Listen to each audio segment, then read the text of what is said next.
300 giga ya di data-data pekerjaan aja udah hampir penuh gitu ya. Luar biasa emang kerjaan kita. Maksudnya banyak file gitu ya, banyak banget. Bahkan saya simpan sebagian di eksternal gitu ya. Oke, ada lagi yang mau di ini terkait dengan perkuliahan? Nanti kalau bisa minta tolong itu ya, screen yang untuk absen gitu. Screen Zoom untuk ngisi di portal. Tapi kalau bisa satu screen aja itu bisa muncul semua gitu. Saya tadi kok masih ada satu yang kelewat ini. Ada 2 halaman nih, Izin Pak, gitu itu ya. tadi sudah dikirim di grup PAP Oh, PA ya, foto yang full screen-nya. oh iya iya. Ini berapa orang ini? 26. 26 ya. Ya nanti gitu aja ya. Nanti saya tinggal masukin ke portal. Kita bagi tugas ya. Saya juga masukin ke portal juga untuk ngisi portal kita. 401 ya.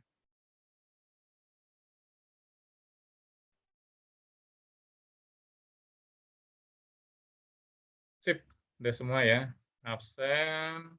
Oke, ada lagi yang ini mau didiskusikan, ditanyakan? Izin bertanya, Pak. Ya. Terkait kuis-kuis ke depannya itu gimana ya, Pak? Maksudnya waktunya atau minggu berapa gitu? Nanti sambil ini aja ya, kuisnya itu bisa, maksudnya nggak ditentukan aja lah ya, bebas. Bisa habis kuliah ini, bisa langsung review, bisa multiple choice, bisa itu ya. Nanti seininya aja, kan hanya mengukur ini ya, mengukur pemahaman kalian tuh sampai seberapa dalam lah terhadap materi yang sudah disampaikan.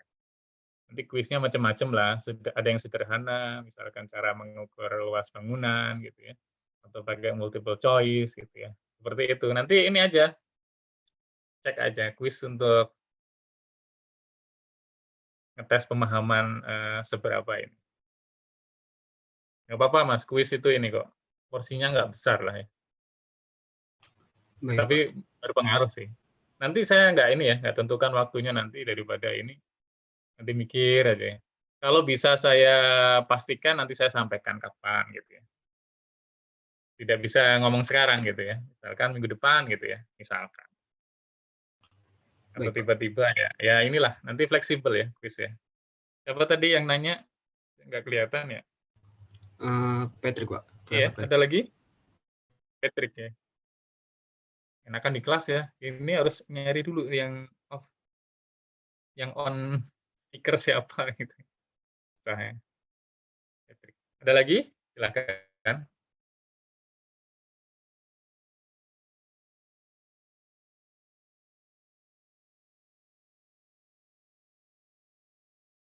Nggak ada? Kalau ada kita mulai ya. Kita belajar apa hari ini, Fadil? Sudah tahu belum? Sudah download belum Fadil di LMS? Ya, Pak.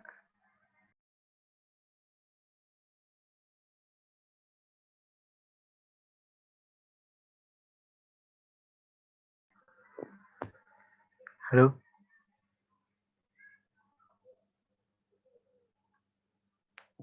Sinyal saya kurang bagus, Pak. Cek. Halo.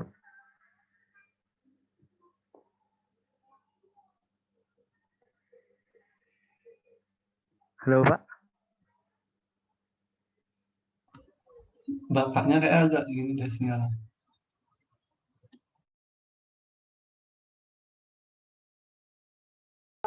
Jenis-jenis atau teknik-teknik penilaian, Pak. Secara umum mungkin itu, Pak. Sorry, saya ini lagi ya. Kelihatan nggak share screen saya, teman-teman? Putih, Pak. Lihat, Pak. Kelihatan putih ya? Saya ngoret-ngoret, kelihatan nggak? Kelihatan, Pak. Kelihatan. Oke. Aduh, Zoom quite unexpectedly. Kenapa sering keras ya Zoom saya? Mungkin harus diupdate dulu, mungkin Zoom-nya. Oh iya bisa jadi ya. Ya nggak apa-apa ya. Ini ya, sorry, kita itu kalau bicara masalah teknik bangunan itu gampang lah ya.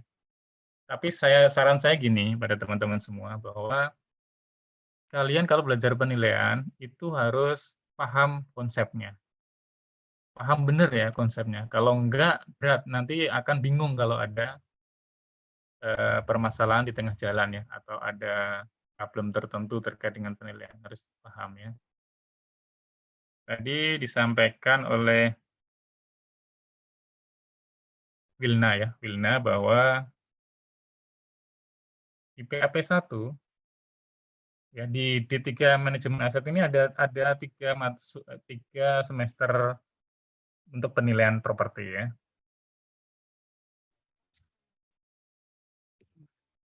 Itu ada PAP 1,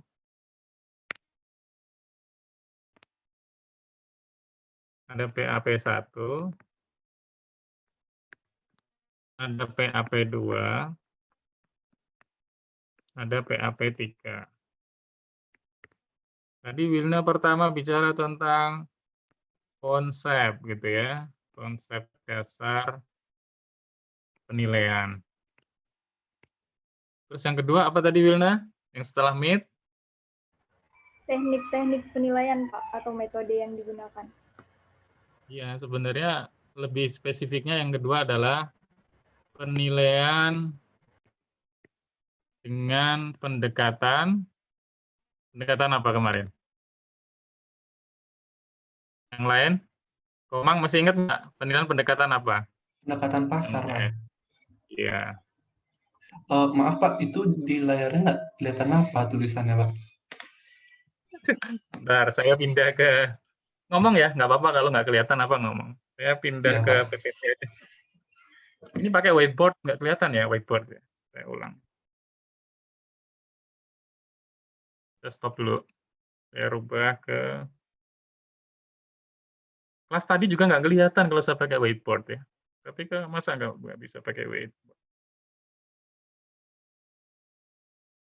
Saya ulang lagi, semoga bisa nih. Kalau nggak bisa, saya pindah ke PPT aja, PowerPoint.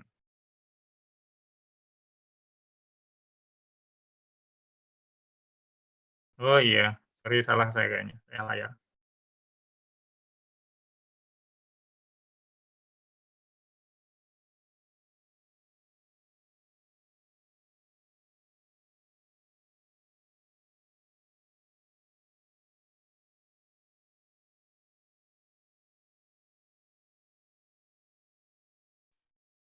Zoom saya putus lagi ya, muncul lagi nih.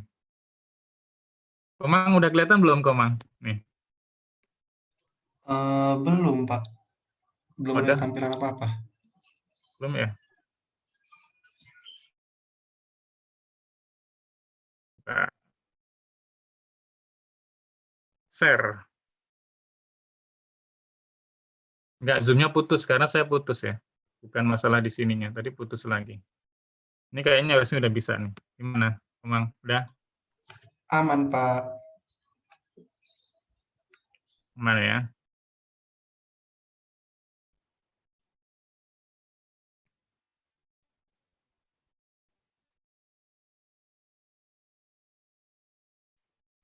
Oke, kita mulai lagi. Nanti kalau nggak kelihatan, ini ya, mention ke saya. Jadi di D3 manajemen aset itu kan ada 3 semester ya, untuk penilaian properti. Ingat ya, untuk penilaian properti. Ada PAP, tuh gede banget.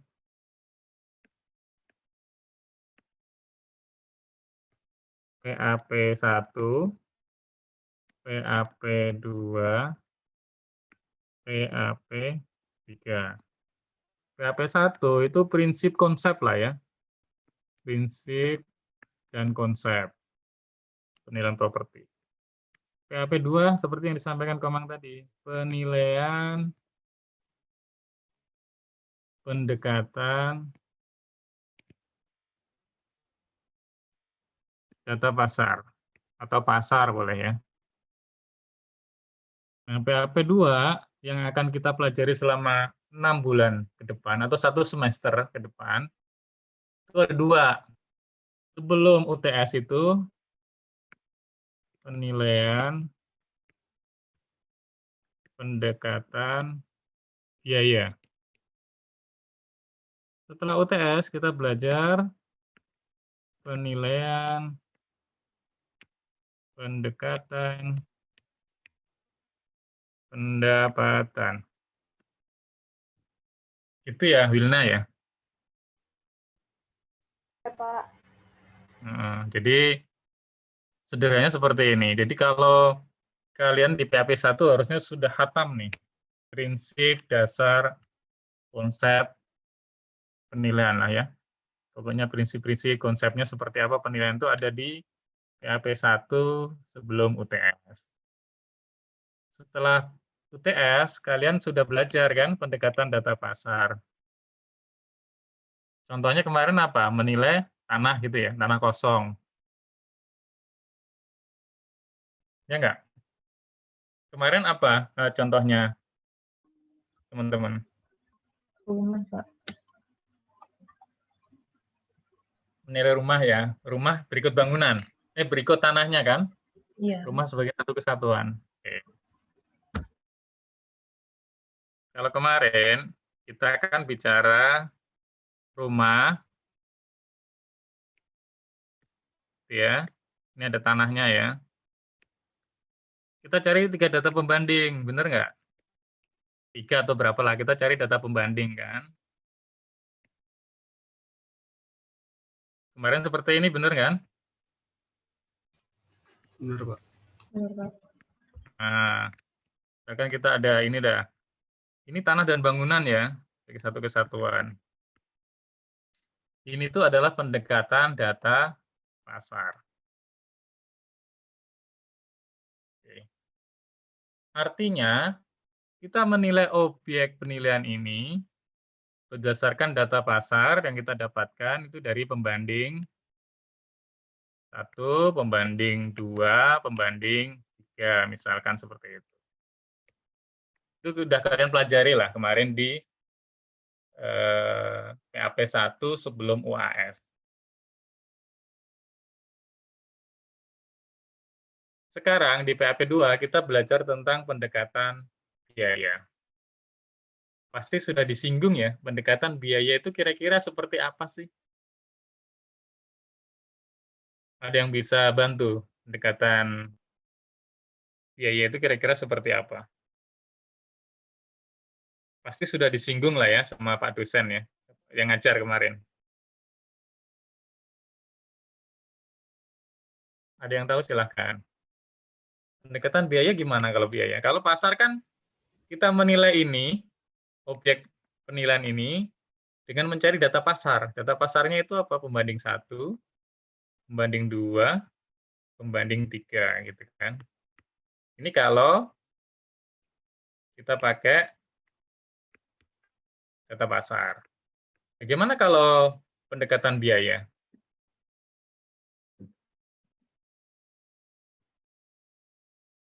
Udah pada diajari kan pendekatan ya kemarin ya? Izin, Pak. Silakan Mas. Nggak ada salah benar kok kalau di kelas itu nggak ada salah benar ya. Salah benar itu kalau UTS atau UAS atau kuis ya. Silakan.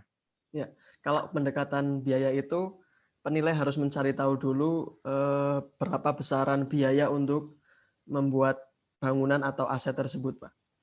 Termasuk perencanaan, arsitek, kemudian dan lain-lain lah. Ya. Siapa tadi ya? Sorry nggak kelihatan nih. Siapa Mas? Usman, Pak. Usman. Absen Ya. 16. Ya. Usman udah ini ya. Udah ngerti ya. Jadi biaya itu kalau kalian ingat ya kemarin. Saya rasa sih udah disampaikan ya. Pendekatan biaya itu rumusnya apa? Rumusnya NRC dikurangi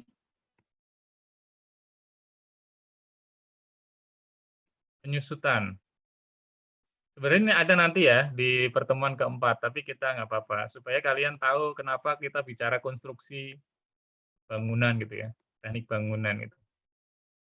Nah, NRC itu maksudnya apa? Ini bisa next nggak sih? Ya, di sini ya. Kalau kita menilai satu rumah, ini konsep dulu ya, supaya ini dulu lah.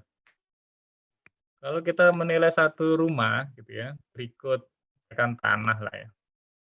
Ini ada tanahnya nggak beraturan gitu ya. Kalau pendekatan data pasar tadi kan mencari data pembanding 1, pembanding 2, pembanding 3. Nah, di pendekatan biaya, itu kita mencari berapa sih biaya membangun properti ini. Biayanya berapa? Ya, tadi disampaikan Usman ya. Biayanya berapa? Biaya itu diterjemahkan dengan nama NRC ya, New Replacement Cost. Artinya apa? Kalau kita menilai rumah ini tanggal sekarang berapa? 30 Maret kita nilai. 30 Maret. Maka sebagai penilai kita berpikiran bahwa berapa sih kalau kita membangun rumah ini pada tanggal 30 Maret? Membangun baru rumah ini pada tanggal 30 Maret itu berapa? Yaitu pendekatan biaya. Itu disebut dengan NRC, New Replacement Cost atau New Reproduction Cost ya. Nanti bedanya apa reproduction sama replacement nantilah di pertemuan keempat. Ini konsep dulu ya. Jadi kalau pendekatan biaya itu bukan kita mencari pasar pembanding 1, pembanding 2, pembanding 3, enggak. Tapi berapa biaya untuk membangun rumah ini. Kalau kita menilai rumah dan tanah, ya tanahnya berapa untuk membeli tanah ini, biayanya berapa. Ya, nanti tanah plus bangunan ditambah. Gitu ya. Itu pendekatan biaya. Artinya kita mencari NRC ini loh. Tadi rumusnya kan NRC penyusutan. Kalau rumah ini dibangun 5 tahun yang lalu, tentunya bukan nilai rumah yang baru NRC sekarang dong. Pasti ada penyusutan dari tahun sekarang ke 5 tahun ya. Selama 5 tahun gitu ya. Itu pendekatan biaya ya. Jadi gampangnya biaya itu adalah NRC min penyusutan. NRC min penyusutan. Inilah konsep biaya. Nanti detailnya di pertemuan 4. Insya Allah saya sampaikan lebih detail. Nah, untuk menentukan NRC ini tidak mudah. Ya, ada beberapa metode ya. Ada 4 lah ya. Metode yang pertama itu namanya survei kuantitas. Kedua itu unit in place. Yang ketiga itu meter persegi atau meter square gitu ya. Yang kelima indeks biaya. Yang keempat indeks biaya. Untuk mencari NRC dengan metode survei kuantitas, kita harus tahu bangunan. Kita harus tahu bangunan. Ya. Harus tahu bangunan itu dari apa saja sih. Ini harus tahu. Kenapa? Karena ini nanti detail ya. Survei kuantitas ini super detail. Kayak engineer gitu ya. Mirip-mirip lah walaupun nggak persis ya. Kayak teknik sipil gitu ya. Makanya seorang penilai itu harus paham tentang teknik pembuatan bangunan. Makanya di pertemuan pertama itu ada teknik pembuatan bangunan ya. Minimal penilai itu harus tahu bangunan itu strukturnya kayak apa, terbuat dari apa, luasnya berapa gitu ya. Seperti itu. Ini perlunya kalian belajar teknik pembuatan bangunan di pertemuan pertama. Balik lagi ke yang slide pertama tadi, yang ini ya.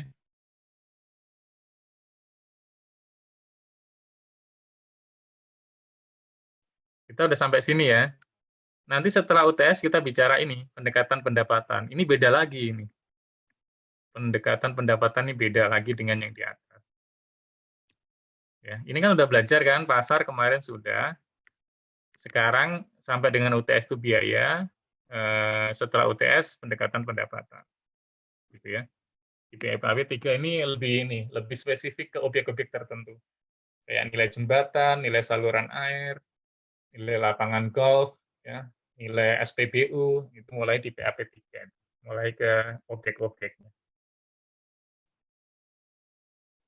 Silakan kalau ada yang mau didiskusikan, monggo. Saya lebih senang diskusi ya, kalau ada yang tanya silakan.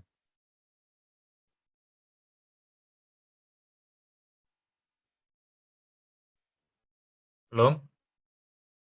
Oke. Angga coba, masih ingat nggak Angga? Nilai itu ada berapa macam sih nggak Angga? Nilai properti.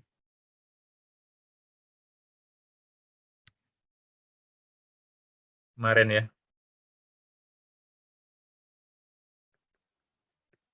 Nilai ada berapa macam jenis nilai? Ada yang tahu?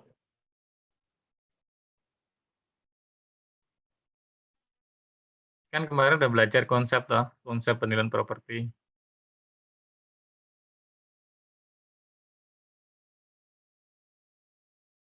Udah lupa ya? Pasti ingat lah. Nilai itu apa aja nilai? Yang kalian ingat apa nilai? Nggak apa-apa ya. Nggak usah bilang. Nilai pasar, Pak. Oh, nilai. Terus satu lagi? Nilai khusus, nilai sisa. Itu apa disebutnya? Ya benar, ada nilai khusus, nilai sisa, nilai wajar, nilai asuransi, nilai scrap, nilai penggantian wajar, nilai penggunaan.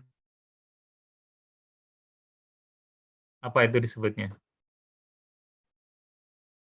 Ini penting ya, kalian harus paham tentang nilai. Karena apa? Ini nanti menentukan dasar nilai yang kalian gunakan. Contoh, kalau kalian menilai gedung I kampus, kalian menilai untuk menentukan nilai wajar, nilai pasar, sorry, sama nilai likuidasi, itu nanti dasar nilainya beda ya. Likuidasi, itu nanti cara menilainya sedikit berbeda gitu. Kalian menilai gedung I untuk tujuan pasar, untuk tujuan mencari nilai wajar, itu ada sedikit perbedaan nanti. Gitu. Ya, saya balik lagi, saya bikin lagi ya, nilai itu, inget-inget ya, nilai itu ada dua sebenarnya cuman. Nilai pasar, nilai selain pasar.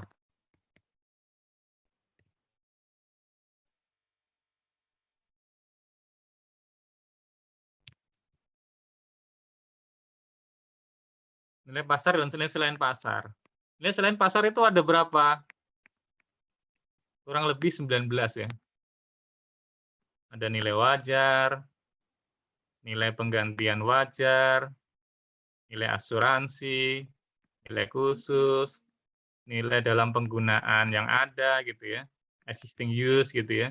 Macam-macam nih, ini ada sekitar 19 jenis nilai. Ya, harus dipahami ini nilai selain pasar. Contoh nih ya. Kalian pernah dengar pembebasan lahan yang digunakan untuk jalan tol, digunakan itu dinilai nggak menurut kalian? Gimana Akbar? Siapa? Dinilai nggak itu ya?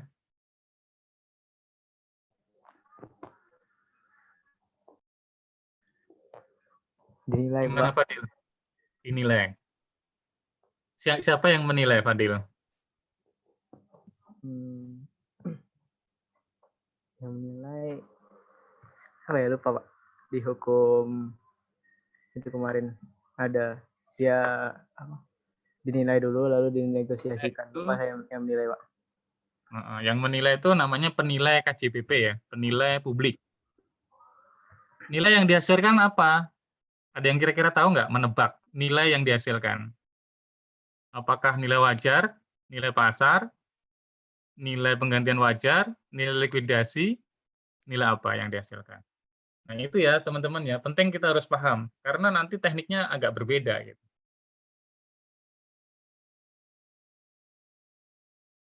Kira-kira apa kalau kalian? Penggantian wajar bukan, Pak? Betul. Siapa tadi yang jawab? Patrick, Pak. Patrick, nilai penggantian wajar. NPW ya. Sama nggak dengan nilai pasar? Beda Pak. Beda. Beda, jelas beda ya. Karena dia masuk selain pasar. Nilai pasar itu kan pengertiannya transaksi jual beli antara penjual yang mau menjual, pembeli yang mau membeli dengan waktu yang cukup, informasi yang ini tidak ada amsleng ya, tidak ada ikatan persaudaraan pada tanggal tertentu dan sebagainya, itu pengertian nilai pasar. Kalau nilai tadi, nilai yang untuk penggantian wajar itu kenapa bukan pasar ya? Logikanya. Kenapa dia tidak pasar? Tahu nggak Patrick kira-kira apa? Atau Maulana tadi ya? Mau jawab? Izin Pak, Ya, kita diskusi aja ya. Konsep dulu. mungkin karena ini apa namanya diperjualbelikannya itu kepada misalkan A dan B doang Pak, nggak misalkan A B C D E. Jadi antar personal gitu Pak. Jadi harus memakai nilai penggantian wajar. Ini pendapat Chandra Maulana. Silahkan kalau ada yang berpendapat lain. Ini kita bicara, maksudnya sebenarnya ini untuk memberikan pemahaman kalian tentang konsep sebenarnya. Banyak yang perlu diskusikan tentang konsep. Chandra tadi ya, silahkan yang lain. Izin Pak, Ya, silahkan Mas. Adil. Karena ada kerugian non fisik yang diakibatkan pengaliannya Pak. Makanya menggunakan nilai penggantian wajar Pak. Karena ada kerugian fisik ya. Non fisik. Oh, non fisik, ya bisa, betul ya bisa. Tapi konsepnya gini ya, tadi pengertian wajar apa? Pihak yang menjual itu bersedia menjual, pihak pembeli bersedia membeli. Kira-kira bersedia menjual nggak sih sebenarnya tuh orang yang digusur itu? Tidak Pak biasanya. Nah itu ya, sebenarnya kuncinya di situ. Dia terpaksa menjualnya. Jadi itu bukan nilai pasar. Ya banyaklah diskusi nanti. Kalian harus ini ya, baca lagi ya, baca-baca tentang ini. Ini penting nanti karena nanti akan berefek ke asumsi dasar nilai. Dasar nilai yang kita ambil itu apa? Itu harus paham. Ini ada di konsep ini.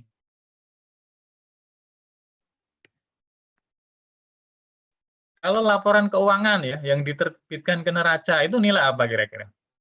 Kita mau menilai apa ya, perusahaan A atau negara lah ya, BUMN punya negara. Mau kita nilai ulang nih tanah bangunannya gitu ya. Itu nilai apa yang dihasilkan? Nilai wajar, Pak. Nilai wajar ya, benar ya. Kenapa Wilna nilai wajar? Karena biasanya di dalam laporan keuangan itu ingin menunjukkan nilai sebenarnya dari aset-aset itu, Pak. Jadi pakai nilai wajar. Oke. Ya, karena ya benar Wilna ya. Intinya nomor satu karena di dalam standar akuntansi ya dibutuhkan nilai wajar ya. Bukan nilai pasar ya, fair value. Bukan market value. Pertanyaannya banyak loh ini. Ini bedanya nilai pasar sama nilai wajar apa gitu ya. Nanti kalau kita diskusi bisa sehari loh. Hanya cuma kayak gini aja ya. Tapi nggak apa-apa. Yang penting kalian ini ya, nanti konsep diperkuat lah. Bagaimana, apakah nih. Ini kalau konsep dasarnya ini agak susah nanti ke belakangnya ya. Kenapa ada nilai pasar ya? Sebenarnya apa sih nilai pasar? Dasar nilainya apa? Kalau nilai likuidasi, kalau di DJKN, itu yang digunakan adalah nilai wajar, nilai sewa wajar, nilai likuidasi itu dikenal ya, di peraturannya dikenal. Nilai pasar itu tidak dikenal gitu ya, aneh ya. Dia menggunakan nilai wajar kalau di kantor. Tapi kita ikut yang konsep internasional ya.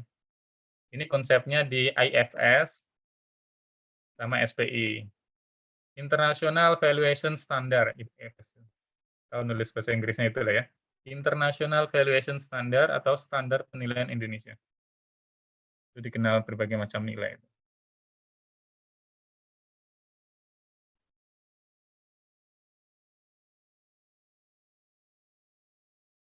Oke, silahkan kalau ada diskusi ya. Kita balik lagi ke biaya tadi ya. Kita kan belajar biaya sebenarnya. Cuma saya review terus terang ya, nggak apa-apa. Nanti kita bicara biaya ini. Bagaimana menentukan biaya bangunan gitu ya. Ingat ya, konsep dasar biaya adalah NRC main penyusutan. NRC ini ada 4 cara, 1, 2, 3, 4. Survei kuantitas, unit in place, meter square ya, meter persegi sama indeks biaya. Nanti kita belajar itu untuk ini, untuk kita bisa melakukan namanya metode survei kuantitas. Ya, kita belajar teknik bangunan yang sekarang. Oke, kalau nggak ada kita materi ke teknik bangunan ya. Nanti kalau konsep kita diskusi lah sambil jalan nanti ya, konsep-konsep yang ini nih. Nanti saya review ya, saya coba review sambil jalan tentang kalian harus paham ya, kenapa suatu barang itu bernilai, gitu ya. Kenapa sih gedung itu mempunyai nilai gitu ya? Apa yang menyebabkan dia bernilai? Kemudian kenapa emas itu bernilai? Gitu ya. Kenapa emas itu 1 gramnya 1 juta? Gitu. Sewaktu kecil kita ingat kita sering bicara ingin ada hujan duit atau hujan emas. Apakah kita bahagia dengan hujan emas? Belum tentu. Ketika semua orang memiliki emas, bagaimana dengan nilai emas? Apakah emas akan bernilai? Jadi tanda tanya lagi. Ya, ada namanya DAS ya. Demand, utility, scarcity, transferability. Ternyata udah nggak ada demand lagi karena semua orang udah punya emas berkilo-kilo atau berton-ton gitu. Jadi nilainya nggak ada. Itu ya, ya konsep ekonomi mikronya masuk juga ke sini. Oke, sambil nanti nih ya. Sekarang kita ke biaya terkait dengan teknik pembuatan. Nah, silakan kalau ada yang nanya. Kalau nggak ada, saya pindah ke slide.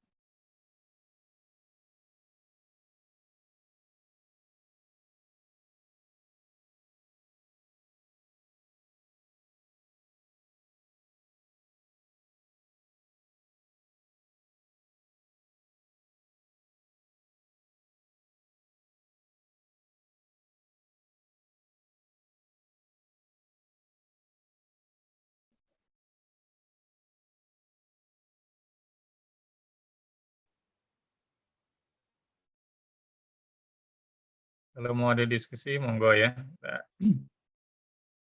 terbuka saja. Nanti kalau bisa saya jawab, saya jawab. Oke.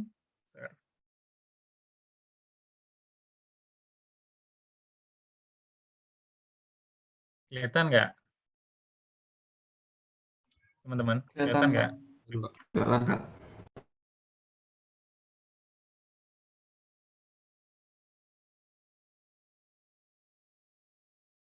Nah, ini ya. Ini kenapa kita belajar teknik pembuatan bangunan ini. Karena kita pengen mengetahui tadi NRC, ya, menghitung NRC. NRC tadi apa? Masih ingat nggak? Apa yuk, Salsabila? NRC apa? New replacement cost, Pak. Atau new reproduction cost. Ya. Kita itu pengen mengetahui loh, menghitung NRC ini gimana sih caranya. Kita harus tahu teknik pembuatan bangunan ya. Walaupun nanti ada kaitannya dengan penyusutan juga sih. Penyusutan juga perlu tahu teknik pembuatan bangunan. Sebagai seorang penilai, kita itu tidak perlu sedetail teman-teman kita di teknik sipil. Ya, beda. Kita bukan orang yang menghitung RAB sedetail mereka, tapi minimal kita mendekati lah. Kenapa demikian? Karena nilai ini kan sifatnya ya relatif, tidak mutlak harus persis sama, gitu ya. Itu penilaian. Tapi kalau teman-teman teknik sipil harus persis plek sama ya. Kalau enggak bangunannya bisa roboh gitu ya, bisa enggak berhasil gitu. Itu bedanya. Kita yang penting tahu, mengerti strukturnya kayak apa, bahan bangunannya kayak apa, gitu ya. Volumenya berapa, harganya berapa, itu sudah cukup lah untuk kita di awal ya, belajar penilaian di awal. Sudah cukup. Nah ini ya, Teknologi bangunan diperlukan saat kita menggunakan penilaian dengan metode pendekatan biaya.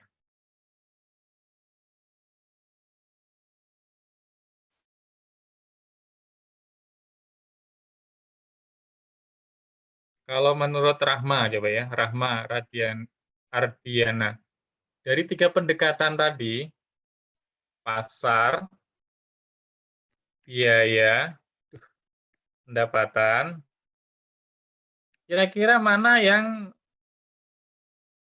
didahulukan ya? Ini sama sih posisinya. Kira-kira mana yang didahulukan ya pada saat kita melakukan penilaian? Daripada pasar, biaya, sama pendapatan. Kalau menurut saya biaya, Pak. Kenapa? Karena kan kita bikin bangunannya dulu gitu. Dan kita menghitung biaya pembangunannya. Oke. Jadi sebenarnya ini itu apa ya? Sepadan atau selevel lah ya. Pasar, biaya, sama pendapatan. Cuma kalau kita sebagai penilai nantilah, kalian sudah jadi penilai, dalam setiap kasus penilaian, itu biasanya kita tes dulu, bisa nggak menggunakan pasar. Kayak tanah gitu ya, tanah dan bangunan. Kemarin kan, kalian pasti menggunakan apa? Pasar ya. Kita bisa nggak gunakan pasar? Kalau tidak bisa, kita tes dengan menggunakan pendekatan pendapatan. Kalau nggak bisa, baru biaya, rata-rata gitu ya. Tetapi memang ada beberapa yang langsung biaya. Karena apa? Karena pasarnya tidak memungkinkan, pendapatan tidak ada, ya, tidak ada datanya lah, langsung ke biaya seperti itu. Jadi ini sebenarnya sama, kedudukannya sama gitu ya. Tetapi tesnya itu pasar dulu. Kalau pasar bisa, gunakan pasar. Kalau nggak bisa, gunakan pendapatan. Kalau nggak bisa lagi biaya. Kenapa ini langsung biaya? Karena ini cocoknya biaya gitu ya. Bangunan itu cocoknya biaya. Tapi kalau bangunan dan tanah itu ada pasarnya, gunakan pasar. Contoh nih, kalian pernah ngekos ya? Dulu ya, pernah di kos nggak sih? Di Jurangmangu? Pernah, Pak? Tahu PJMI ya? Tahu. Ya, kalau di PJMI itu ada rumah yang sama, tanah dan bangunan rumah yang sama persis gitu ya, nggak beda jauh. Kira-kira kalau kalian menilai menggunakan pendekatan apa? Dari 3 pendekatan ini. Pasar. Pasar, Pak. Pasar, Pak. Pasar ya, kalau ada datanya. Jadi gitu ya. Kalau ternyata pasar nggak bisa, kita tes pendekatan biaya, pendapatan. Ada datanya nggak? Kalau ada pakai. Kalau nggak ada ya biaya. Di Indonesia, karena data kita itu lemah, paling lemah lah ya, dibanding Malaysia. Malaysia itu bagus banget datanya ya. Kita rata-rata menggunakan biaya karena kelemahan data kita ya di Indonesia. Kalau di Malaysia itu ada namanya NAPREK ya, National Property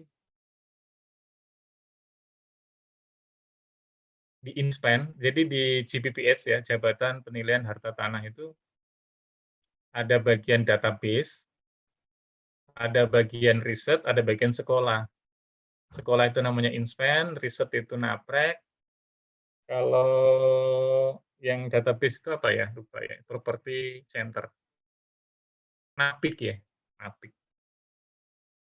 Itu mereka database-nya luar biasa ya, bagus gitu ya. Tidak ada data yang bohong. Di kita, iya coba. Evra ada nggak? Efraim? Siapa Efraim nih? Itu ya. Hadir, Pak. Aim. Kemarin ini ada nggak, apa namanya, waktu menilai pasar kalian dapat data nggak, Aim? Data pasar. Praktek kemarin. Ada, Pak. Ada. Data apa? Jual beli kah? Iya, Pak. Data dari jual beli. Gimana cara mendapatkan data jual beli?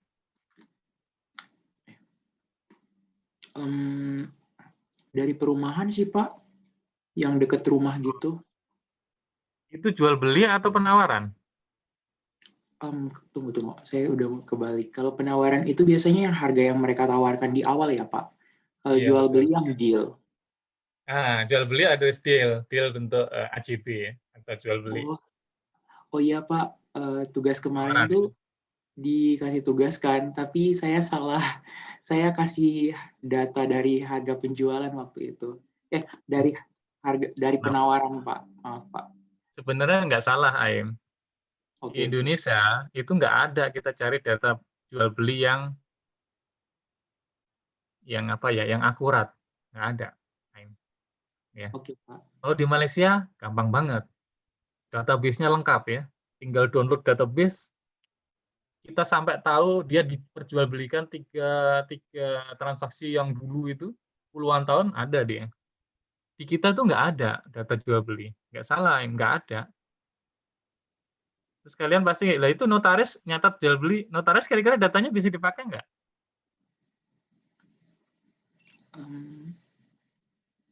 Kayaknya enggak, Data Pak. notaris yang PPAT. Kalian udah tahu ya PPAT ya, jual beli itu kan di PPAT itu ada akta jual beli. Bisa dipakai nggak data itu? Bisa kalau dikasih, Pak. Ya, Kayaknya bisa kalau confident. dikasih. Kenyataannya nggak bisa, Mas Komang. Kenapa nggak bisa? Kalian nanti survei lah atau tes ya. Omongan saya bener nggak ya? Akta jual beli yang di PPAT itu rata-rata di bawah harga pasar. Tidak mencerminkan harga sebenarnya. Kenapa demikian? Rata-rata ya. Karena pengen pajaknya rendah. Misalkan transaksi 1M.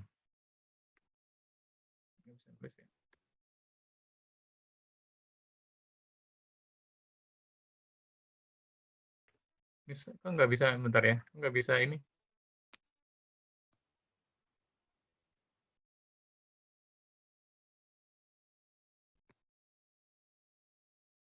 Sorry ya, bentar pensilku. Kenapa off nih? Baterainya habis. Kenapa demikian? Karena rata-rata itu tidak mencerminkan harga sebenarnya. Jadi di dalam penilaian praktek itu nggak pernah kita bisa menggunakan data PPAT, data akta jual beli.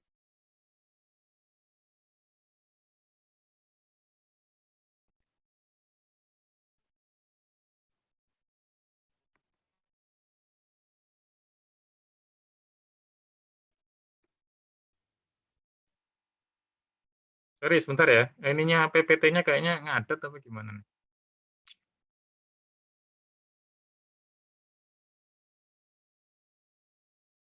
Ulang-ulang.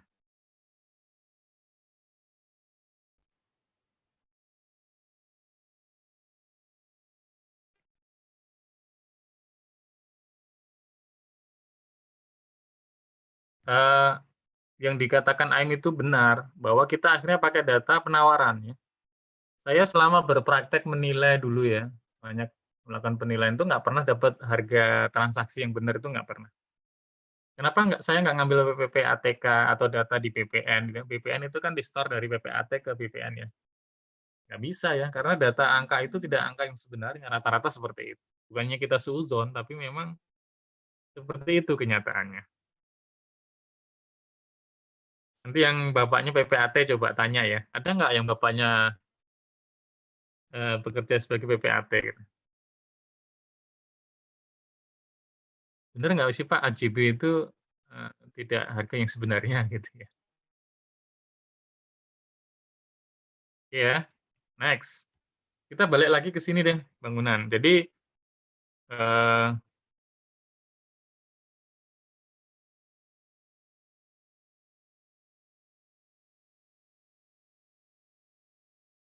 fungsinya ini ya, diperlukan dalam bangunan menggunakan metode biaya. Jadi nanti kalian itu mencari NRC sama mencari penyusutannya. Bangunannya itu kondisinya jelek, apa masih bagus atau sebenarnya itu untuk penyusutan. Jadi intinya itu. Maka kita perlu tahu bangunan. Ini gambarnya. Ini rumah gitu ya. Oh iya, sudah pada download bahan ini belum di LMS? Ntar lupa lagi. Udah ya Komang ya? Sudah Pak, dikirim di grup kelas. Oh ya, kayak gini ya, ini bangunan. Jadi kita nanti itu ngitung ya, kalau pakai quantity survey, itu kita hitung detail ya, satu-satu. Itu quantity survey. Kalau unit in place itu berarti per unitnya. Kalau meter persegi itu hanya luas lantai ya, luas lantainya berapa gitu ya. Kalau indeks biaya sih biaya diindekskan gitu ya.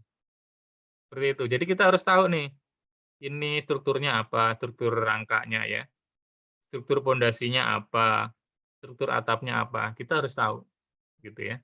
Nanti ada cara menghitung luas bangunan juga. Nah, ini contoh nih,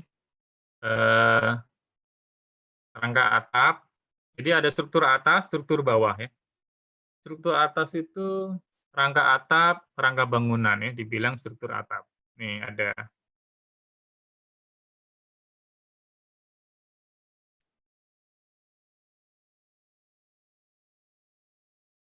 Sorry ya. Kenapa pensil saya nggak bisa ini ya? Nah, udah bisa. Ini ya, struktur atap. Ini struktur bangunan. Ini pondasi. Ini ada basement kebetulan ya. Jadi ini adalah struktur bangunan gedung gitu ya. Beda lagi nanti ada bangunan jembatan, ada bangunan saluran air. Ini kita bicara yang gedung aja ya. Struktur bangunan gedung ya. Ada struktur atap, struktur rangka bangunan, ada pondasi gitu ya. Ada 3 ini rata-rata seperti itu. Macam-macam pondasi ya, kita mulai dari yang paling bawah. Pondasi merupakan struktur paling bawah yang berfungsi mendukung seluruh beban. Pasti teman-teman di kelas ini sudah sering lihat kan, pondasi itu seperti apa. Karena kalau di kampung kan banyak orang bangun rumah ya, banyak yang ngeliatin gitu ya. Seperti ini ya. Pondasi itu harus kuat, aman, dan stabil. Kenapa? Karena letaknya di dalam tanah. Kalau sekali rusak, susah diperbaiki.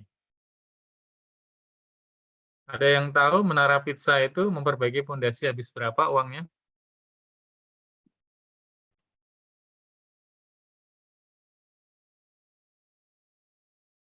Luar biasa banyak ya Menara Pizza itu. Mau biar pondasinya kuat nggak ambles gitu, mahal sekali itu. Teknologinya juga butuh tenaga ahli yang banyak, butuh teknologi gitu ya. Makanya pondasi itu harus kuat, aman, dan stabil. Kalau enggak, repot ya, bangunan bisa rusak dan lain sebagainya, itu malah biayanya makin tinggi. Kerusakan pondasi akan diikuti oleh kerusakan pada bagian lain, seperti retak, miring, lantai bergelombang, pecah-pecah, penurunan bangunannya. Bisa dindingnya retak atau miring, bisa ada lantai yang pecah, kadang malah keramik itu bisa pada pecah sendiri gitu ya. Itu kemungkinan struktur bangunannya yang nggak bagus. Kemudian ada penurunan bangunan. Dia ambles gitu ya. Faktor-faktor penentu jenis, bentuk, dan ukuran pondasi. Pertama, berat bangunan. Ya. Semakin berat, pondasi harus semakin kuat. Kemudian jenis tanah dan daya dukung ya. Jenis tanah kita lihat apakah tanahnya tanah lembek, tanah keras, atau tanah berbatu gitu ya, tanah berbatu.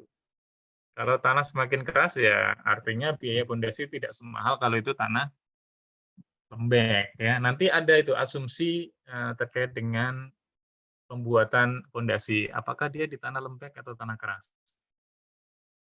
Kemudian bahan bangunan yang tersedia.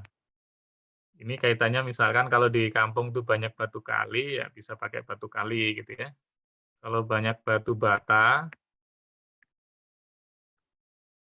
ya menggunakan batu bata dan lain sebagainya. Ya tergantung ininya ya. Tapi yang nomor 1 ini ya, berat bangunan. Kalau bangunannya itu sampai 10 lantai, ya nggak mungkin dikasih pondasi yang hanya batu bata yang sederhana gitu, nggak mungkin ya. Nanti nggak kuat menopang berat bangunan. Kemudian alat kerja dan tenaga kerja. Alat kerja itu apa? Misalkan kalau pondasinya itu harus pakai paku bumi, bore pile gitu, ya harus pakai alat itu gitu ya. Tenaga kerja tentunya kalau bangunan yang rumit gitu ya, pondasinya yang perlu besar ya perlu insinyur gitu ya, orang yang ahli. Tidak bisa tukang sembarangan. Ini juga ngaruh. Lokasi ya. Lokasi dalam arti apakah itu pondasinya untuk di daerah rawa-rawa atau di offshore ya, di laut. apakah di pinggir tebing gitu ya, di pinggir gunung, apa namanya itu, tanah miring dan sebagainya. Pertimbangan biaya ini juga utama ya. Tentu pondasi yang lebih kuat, lebih bagus itu lebih lebih disukai lah, lebih lebih bisa menahan bangunan, tetapi tentu terkait dengan biaya ya, cost benefit-nya. Masa kita bangun rumah 2 lantai pakai, apa namanya itu, pondasi kedalaman sampai 30 meter, kan nggak mungkin ya kayak gitu ya. Biayanya kemahalan gitu ya. Jadi ada cost benefit juga analisis di sini. Jadi pondasi itu fungsinya apa sih? Dia pertama menahan beban konstruksi bangunan itu sendiri. Itu pondasi ya. Kemudian dia menahan beban hidup. Kira-kira beban hidup apa ya? Beban hidup itu apa kira-kira? Beban rencana.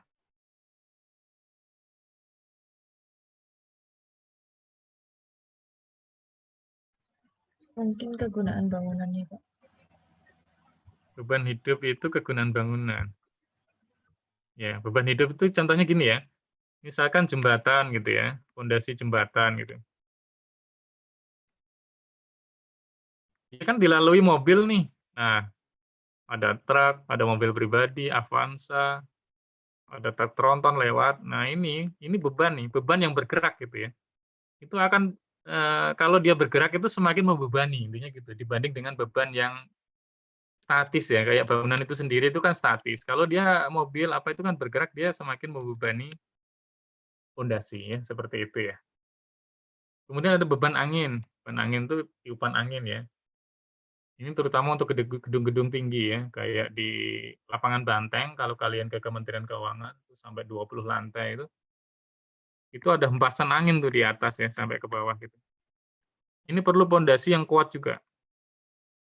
Ya, diperhitungkan lah sebagai penahan angin gitu ya pondasi itu. Tahan gempa, ya tahulah ya kalau tahan gempa. Beban masa konstruksi ya, pada saat pembuatan konstruksi itu bebannya seperti apa ya. Dia akan nambah ya untuk ngangkat bangunan dan lain sebagainya. Perencanaan pondasi yang pertama ada soil investigasi. Investigasi terkait dengan tanahnya. Jadi penyelidikan ke dalam lapisan tanah untuk mengetahui jenis dan kekuatan tanah. Kalau kalian pernah ke Arab gitu ya, misalkan di Mekah atau Jeddah gitu, tanahnya kan berbatu ya, itu otomatis pondasinya tidak sesulit kalau yang sesederhana kalau tanahnya lembek gitu ya. Dia itu pasti kuat gitu, tanahnya nahan gitu ya, karena jenis soil-nya itu bagus. Tapi kalau tanah yang lembek gitu ya, ya pondasinya harus dirancang dengan benar untuk menahan tanah yang lembek tadi supaya tidak ambles gitu ya. Caranya dengan pengeboran tanah untuk mencari contoh lapisan tanah ya. Kalau nanti kalian belajar di KPB, daftar komponen penilaian bangunan itu ada asumsi-asumsi. Ada asumsi tanah keras, ada asumsi tanah lembek gitu ya. Nanti kalau semakin lembek ditambah biayanya, NRC-nya jadi naik. Nantilah ya ini kalau kita belajar di KPB, ini di pertemuan kelima mungkin. Contoh tanah diteliti di laboratorium, kadar air, kuat geser, daya tekan, dan elastisitas ya. Jadi ini untuk menentukan rancangan atau desain daripada fondasi. Ada tes tanah. Ini terutama untuk gedung-gedung yang mempunyai beban berat ya, bebannya itu cukup berat. Gedung 10 lantai, gedung 20 lantai gitu ya. Kekuatan pondasi tergantung tanah tadi ya, tanahnya apakah tanah yang keras atau tanah lembek gitu ya. Bahan pondasi itu sendiri. Apakah dia dari kayu, apakah dia dari beton bertulang atau seperti apa.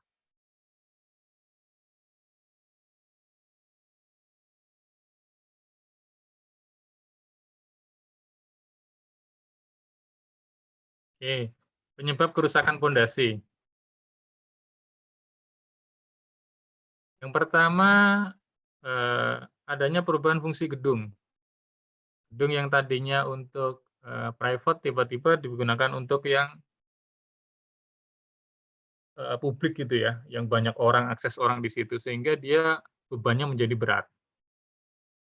Itu bisa ya, bisa melebihi kapasitas. Atau gedung itu tadinya fungsinya hanya untuk 5 lantai, tiba-tiba ditambah lagi atasnya, tambah 4 lantai, jadi 9 lantai. Nah, itu bisa merusak fondasi ya, karena dia dulu dirancang hanya untuk 5 lantai gitu ya, tiba-tiba ditambah 4 lantai, bisa merusak. Rusak karena bencana alam, ya gempa, banjir, longsor. Nah, akar pohon ini ada juga ya, contohnya coba ada nggak ya di ini? Akar pohon yang merusak fondasi.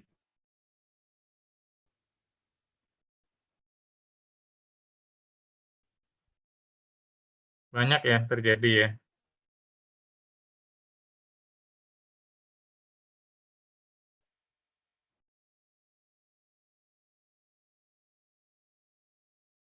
Itu biasanya kalau dekat rumah kita itu ada namanya pohon mangga itu ya. Pohon mangga itu akarnya itu bisa mengangkat pondasi kita gitu ya, bisa membuat pondasi kita rusak. Gitu ya, itu bisa merusak pondasi. Kemudian kerusakan struktur tanah. Misalkan di rumah kita itu tiba-tiba sebelahnya dibangun gedung bertingkat. Ya kan ada pengeboran tanah, ada pemasangan tiang pancang dan jadinya rusak struktur tanah di tempat kita, di rumah kita gitu ya, merusak pondasi kita bisa. Pondasi mengakibatkan usianya yang lama mengakibatkan kelelahan bahan. Kelelahan bahan itu gini, campuran semen, air dan pasir gitu ya. Itu kan makin lama makin dia itu mengalami kelelahan ya setelah sekian puluh tahun gitu. Nanti dia bisa rontok sendiri, bisa daya rekatnya menjadi berkurang dan lain sebagainya. Itu namanya kelelahan bahan. Contohnya apa? Contoh mudahnya itu tembok yang diplester ya. Plasternya lama-lama pada rontok gitu ya, tinggal kelihatan batu bata yang di dalam. Itu karena mengalami kelelahan bahan. Kemudian penyebab kerusakan pondasi yang lain itu karena salah taksir ya. Saat merencanakan tuh terjadi kesalahan. Ini yang harus kalian tahu ya. Ada pondasi dangkal sama pondasi dalam. Udah itu aja ya. Pondasi dangkal itu ada menerus, setempat, gabungan, pondasi flat. Jadi pokoknya yang ini dangkal itu biasanya untuk bangunan yang ringan ya, yang kecil gitu ya. Kalau yang dalam itu bangunan yang berat, tinggi gitu ya. Itu biasanya pakai tiang pancang, sumur bor, sama Franky, pondasi Franky. Ya, ini berbeda penyebutan, tapi di kita dibikin seperti ini ya pembagiannya. Pondasi dangkal sama pondasi dalam. Oke, pondasi dangkal yang pertama menerus. Digunakan bila ke dalam tanah antara 0, intinya menerus itu gini. Nah, ini gambarnya aja deh. Ini menerus ya, pondasinya tuh ini. Ini pondasi batu kali, ini pondasi menerus. Ya, ini yang bawah nih. Kalau ini kan slope ya. Ini pondasi menerus nih ya. Dia apa namanya ini? Nyambung gitu ya, nyambung antar pondasi. Ini pondasi menerus.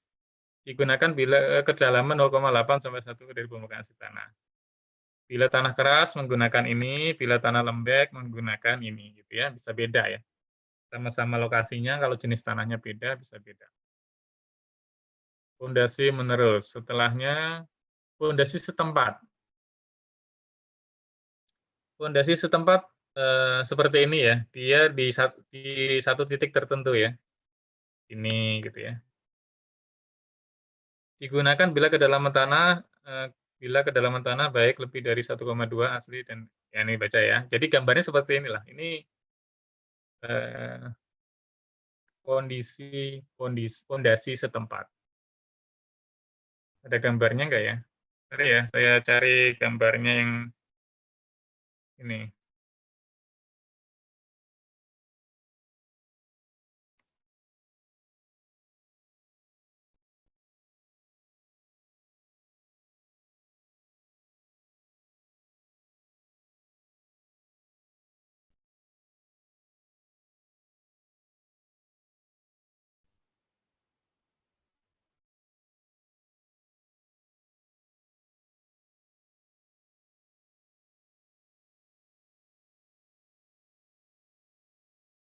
Nggak ada ya? Tadi mana ya saya save-nya ya?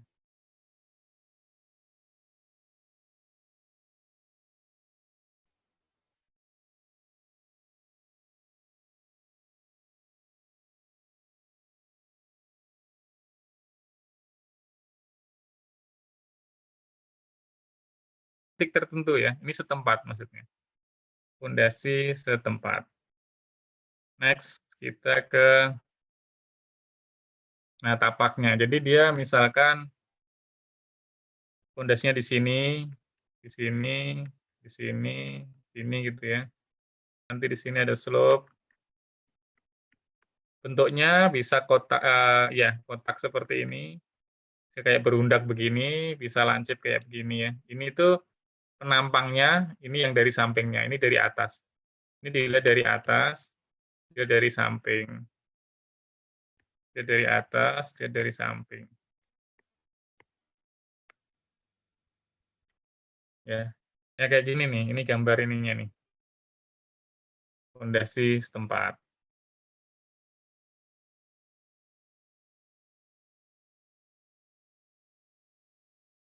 Urutan pekerjaan, pondasi setempat tadi, kita gali tanah, kita bikin lantai kerja, dikasih urukan pasir ya, pasir uruk ya, bukan pasir yang untuk plester dan lain sebagainya, pasir uruk. Kemudian kita pasang tulangan, ini tulangan ya, besi tulangan. Kemudian setelah itu kita kasih konkrit ya, konkrit atau ready mix. Sampai penuh segini ya. Udah sampai sini, ini jadi pondasi tapak atau pondasi setempat ya. Seperti itu. Dikasih slope atau balok slope. Ini untuk menghubungkan antar pondasi satu dengan pondasi yang lain. Ini nanti ke pondasi lagi mana, ini ke pondasi lagi di mana gitu. Oke. Yang keempat ya, pondasi gabungan. Merupakan pondasi setempat yang mendukung kolom lebih dari satu ya. Pondasi setempat nih ya, yang mendukung kolom lebih dari satu, maksudnya untuk menghemat ukuran plat setempat. Pondasi ini dipakai bila luas tanah untuk bangunan sangat terbatas. Ya, jadi dia ada pondasi setempat, ada gabungnya juga ya, digabung antar pondasi setempat. Pondasi plat yang terakhir, pondasi plat merupakan pondasi yang dibuat dari plat tebal dengan diperkuat oleh balok-balok. Ya.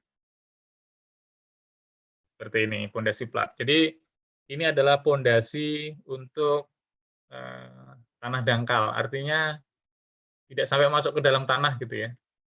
Ya antara 0 meter sampai ya sekitar berapa Kak dia? 4 meter atau 5 meter ya dalam tanah. Tergantung dengan jenisnya. Ini sudah selesai pondasi tanah dangkal. Selanjutnya ini adalah pondasi tanah dalam. Pondasi dalam ya. Yang tadi dangkal, sekarang dalam. Yang pertama tiang pancang.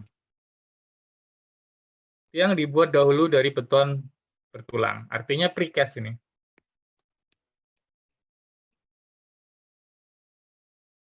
Ini yang ini precast nih, ini yang ini. Dibikin dulu.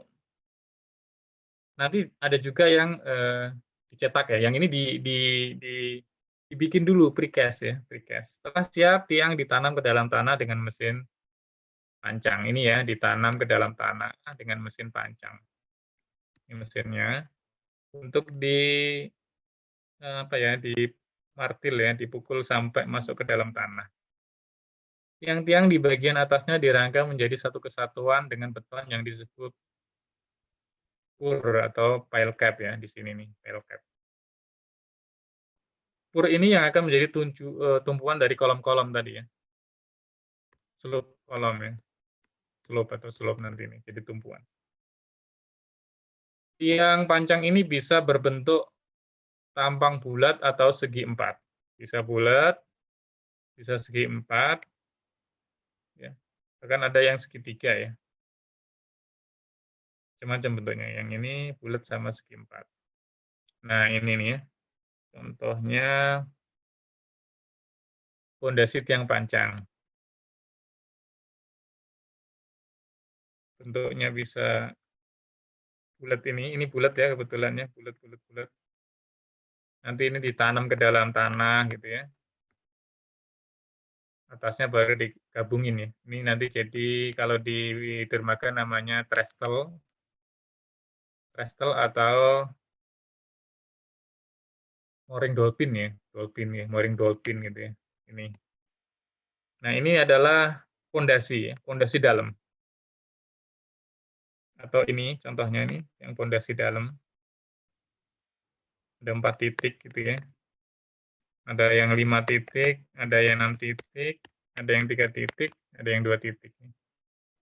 Itu pondasi tiang pancang. Tiang pancang terbuat dari material beton, bertulang atau baja. Bisa dari beton, bisa dari baja. Tapi rata-rata beton ya, karena baja itu mahal. Di baja itu lebih mahal.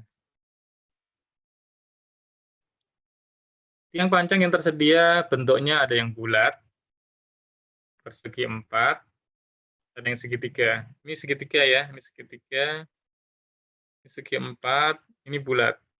Ya, contoh ini bulat. Tiang pancang ditanam ke dalam tanah dengan mesin pancang. Jika desain tiang pancang sangat dalam, maka dapat dibuatkan sambungan tiang pancang. Ya, nanti ada, ini dipotong, disambung lagi ke atas. Oke. Jadi sambung. Oke. Jenis tiang pancang ada mini pile ukuran kecil, ada yang bujur sangkar ukuran agak besar, ada yang maxi pile ya. Mini pile ini kalau saya lihat sih sering kalau buat ruko ya, ruko-ruko kayak di BSD gitu ya. Itu dia segitiga kecil gitu ya, ditanam ke dalam tanah. Mini pile gitu. Itu ruko kadang 4 lantai apa itu pakai ini. Tapi kalau yang bujur sangkarnya lebih kuat lagi. Nah, yang maxi pile yang bulat gede ini bisa untuk gedung-gedung berlantai tinggi ya, sampai gedung berlantai 20 apa itu, kayak ukuran ini. Itu jenis-jenisnya ya. Jenis pemancangannya ya seperti inilah teknis ya. Itu yang pertama. Setelah tiang pancang, yang kedua itu pondasi sumur bor. Kalau tiang pancang tadi adalah precast, ya, tadi adalah precast, sudah dicetak di pabrik, tinggal ditanam di tanah, gitu ya. Kalau yang ini bisa membuat sendiri, artinya tulangan ini kita buat sendiri, besi baja tulangan lah ya, istilah tulangan itu. Kita bikin sendiri, kita tanam ke tanah, kita masukkan konkrit gitu ya. Memiliki daya dukung yang lebih besar dari tiang pancang ya, karena dia lebih besar. Biasanya dia besar. Dan kadang-kadang di paling bawah itu dikasih pindolan ya untuk memperkuat penampangnya itu loh, tahanan ke bawahnya biar nggak ambles gitu ya. Pekerjaannya pemancangan casing. Casing itu nanti deh ada gambarnya kayaknya. Kemudian dibor, dimasukkan tulangan, baru dicor, diisi konkrit ke sini ya, diisi konkrit.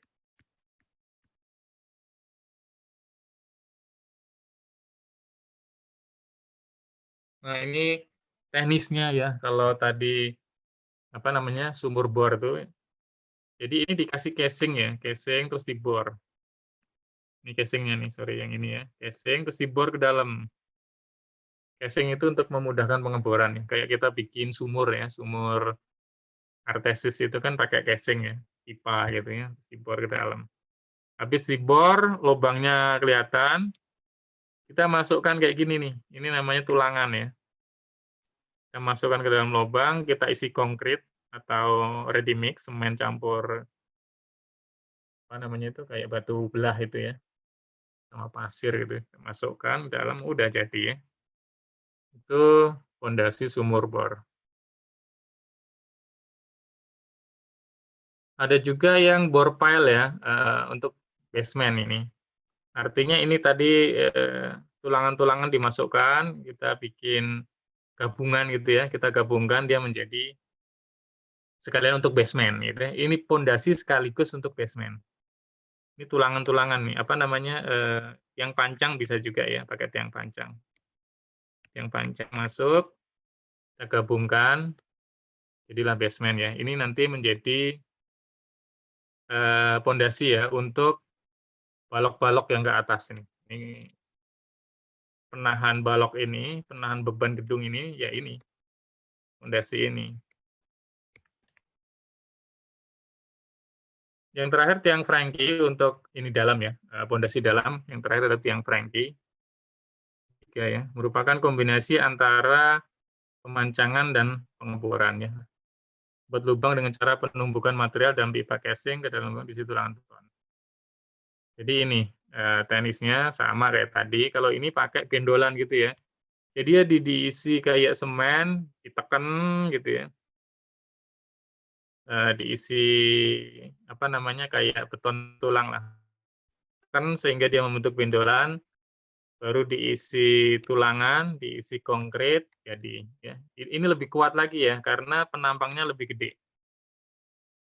Ini pengetahuan aja sih terkait dengan apa namanya itu pondasi ya.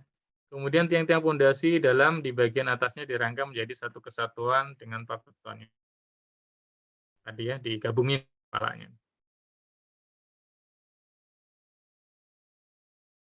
Oke sih ya, kita next ke masih berapa slide nih? Masih banyak ya. Baru setengah ya, tapi ini dikit-dikit lah. Struktur bangunan. Ini harus lebih paham ya daripada pondasi. Ini harus paham. Apa itu balok atau slope, apa itu kolom, apa itu plat lantai, minimal inilah, apa itu core wall atau shear wall. Ini minimal kalian harus ngerti beda-bedanya. Oke, sekarang ke bahan ya. Bahan pembuatnya bisa dari kayu, bisa dari beton, bisa dari baja. Ya. Untuk balok, kolom, maupun platnya bisa dari itu ya. Balok itu apa sih? Ini ya, balok itu yang di slide kalian ada nggak gambar ini? Yang horizontal gini. Ada, Pak. Nggak ada ya? Ada, Nanti Pak. cari aja ya di internet ya. Balok itu kayak apa. Jadi dia yang kayak ini nih. Kalau di bawah dinamakan slope ya, yang di atas pondasi itu, slope. Ya, pokoknya ini balok lah gitu ya. Kalau di struktur bangunan pasti ada nih. Balok, kemudian slope, di atas pondasi ya. Kalau balok itu di atasnya. Kemudian ini kolom. Kolom itu yang vertikal ya, ini kolom. Ini nih kolom nih. Kolom adalah komponen struktur bangunan yang tugasnya menyangga beban aksial ya, vertikal lah di atas. Agar bangunan tidak roboh, beban sebuah bangunan dimulai dari atap ya, dia menyangga atap, menyangga dinding ya, horizontal, teruskan ke balok ya, ke bawah, ke slope ya, ke pondasi. Ini adalah kolom ya. Kalau lihat gambarnya, pokoknya ini kolom, yang balok tadi atau slope yang begini ya. Oke.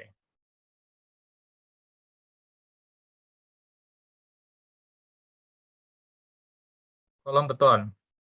Untuk alasan kekuatan pada umumnya kolom dicor di atas. Jadi kalau ini bukan precast ya, dicetak di tempatnya. Kalau precast ada sekarang negara maju ya.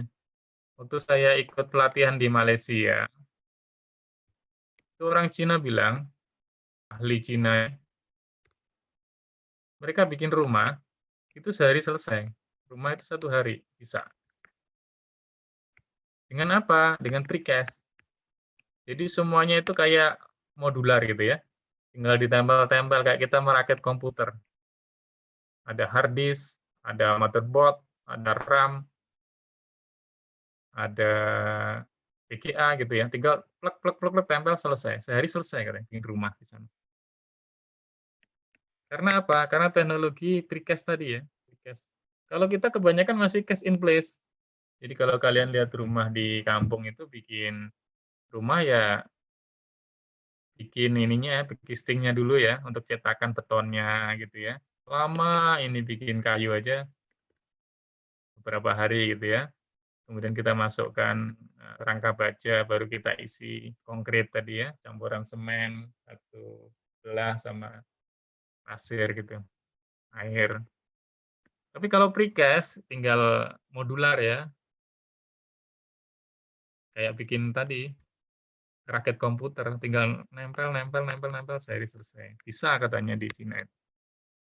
Bikin rumah sakit aja sebesar itu bisa 14 hari ya. Kalau bangunan gedung bertingkat sudah dilaksanakan secara precast ya dengan joint system. Ini joint systemnya yang susah ya. Bagaimana mengaitkan antara balok yang satu dengan balok yang lain atau balok dengan kolom itu kan perlu teknologi tinggi ya supaya kuat gitu. Selama ini yang kita kita gunakan itu masih baja. Kalau rangka baja iya tinggal dilas-las atau disekrup-sekrup gitu ya. Tapi yang beton kayaknya belum banyak di Indonesia ya. Pemahaman saya kayaknya malah belum ada. Tapi kalau kita lihat di gedung-gedung bertingkat ya, yang di Jakarta kayak apartemen apa itu, pembatas dindingnya itu sudah pakai precast yang di luar ya, tinggal ditempel gitu ya. Jadi diangkat dari bawah ke atas, ditempel di bawah itu, pakai precast. Jadi udah dicetak di pabrik ya, tinggal memakainya saja. Ini plat lantai, biasanya ini untuk misalkan pergudangan yang ada truk atau apa sih namanya itu, untuk angkat barang gitu, supaya kuat dia dikasih plat lantai. Atau jembatan ya, jembatan tuh pakai plat lantai. Tempat berpijak ya, fungsinya tempat berpijak. Perencanaan plat itu tidak kalah penting ya, karena penting ini. Biasanya dia untuk menahan lantai supaya tidak rusak gitu ya. Tidak bergetar gitu. Misalkan apa ya, gudang-gudang beras ya.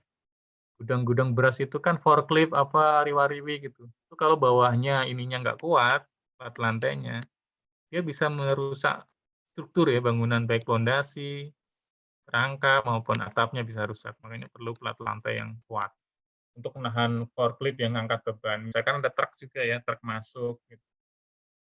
Itu perlu plat lantai. Nah, struktur rangka juga ada namanya core wall sama shear wall. Core wall itu yang ini ya, tengah. Jadi ini biasanya untuk tempat lift. Naik turun lift.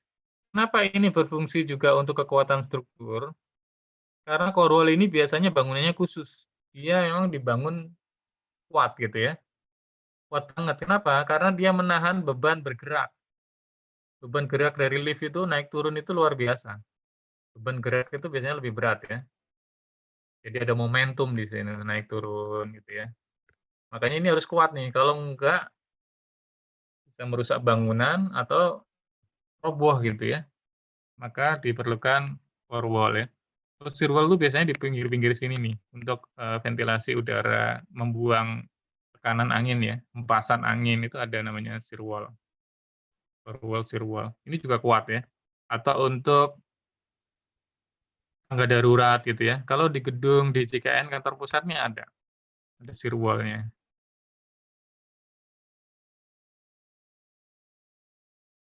Ini juga kuat ya, struktur juga. Pada umumnya core wall tersebut dimaksudkan sebagai lift ya atau tangga. Ini biasanya lift nih.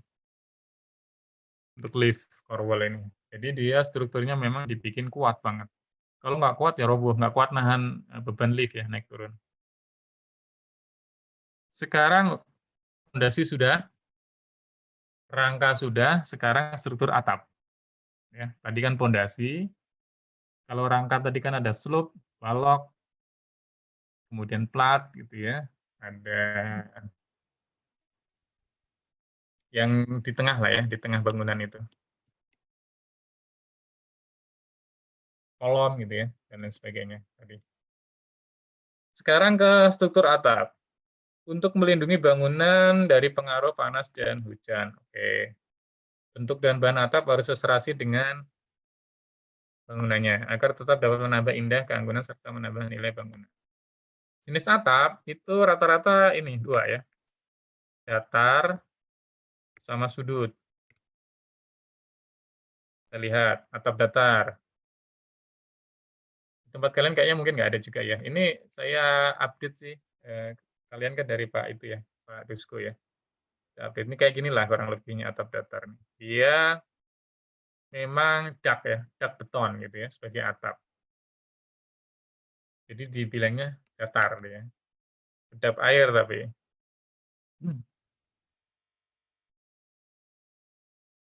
Ini adalah tulangan ya dengan tebal minimal 8 cm.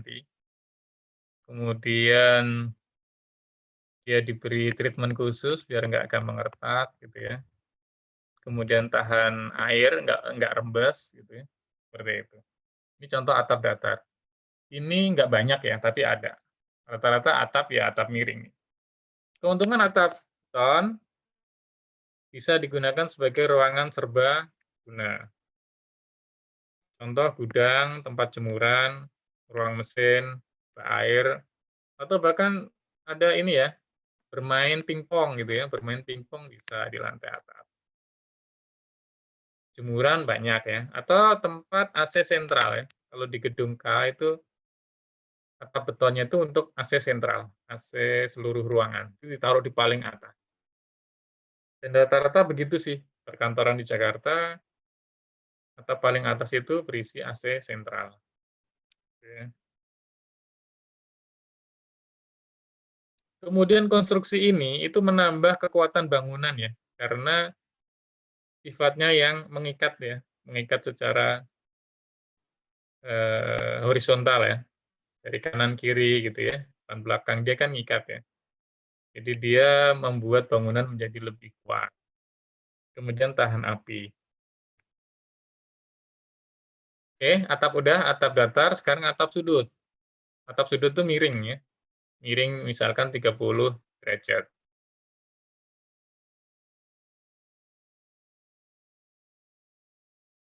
Dia sifatnya miring sehingga membentuk sudut sesuai dengan rangka bangunan. Nih contoh ya. Contoh nih atap sudut ya, miring dia. Ada yang landai, ada yang runcing. Apa bedanya? Sudut ini kenapa ini kok runcing gitu ya? Ada yang landai banget begini, ada yang runcing begini ya. Ini pilihan sebenarnya, pilihan. Kalau atap landai, itu penutup atap biasanya lembarannya besar-besar. Contoh seng bergelombang, asbes, bisa PVC ya. PVC sekarang ada namanya Altiron mereknya. Itu juga laku nih ya, Altiron itu memang dia landai. Kenapa? Karena lembarannya besar, nggak banyak lubang gitu ya.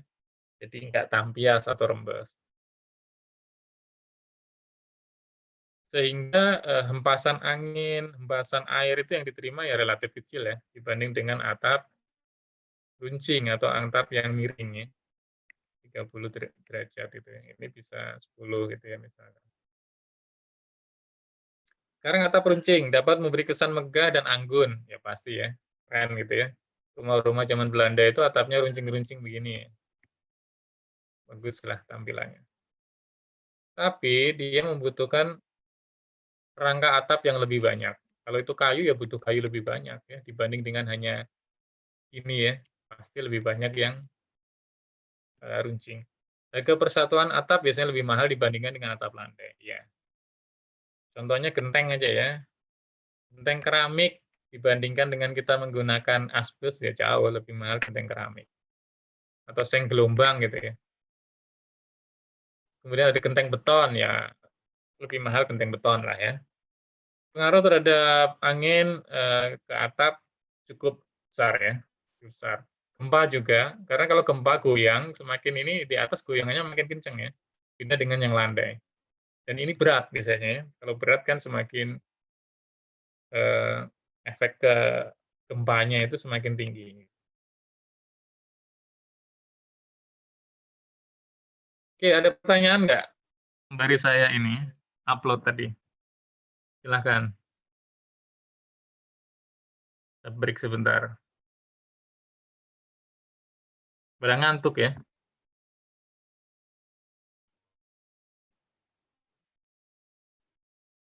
Yang daftar hadir udah full ya, baru full. Udah masuk semua.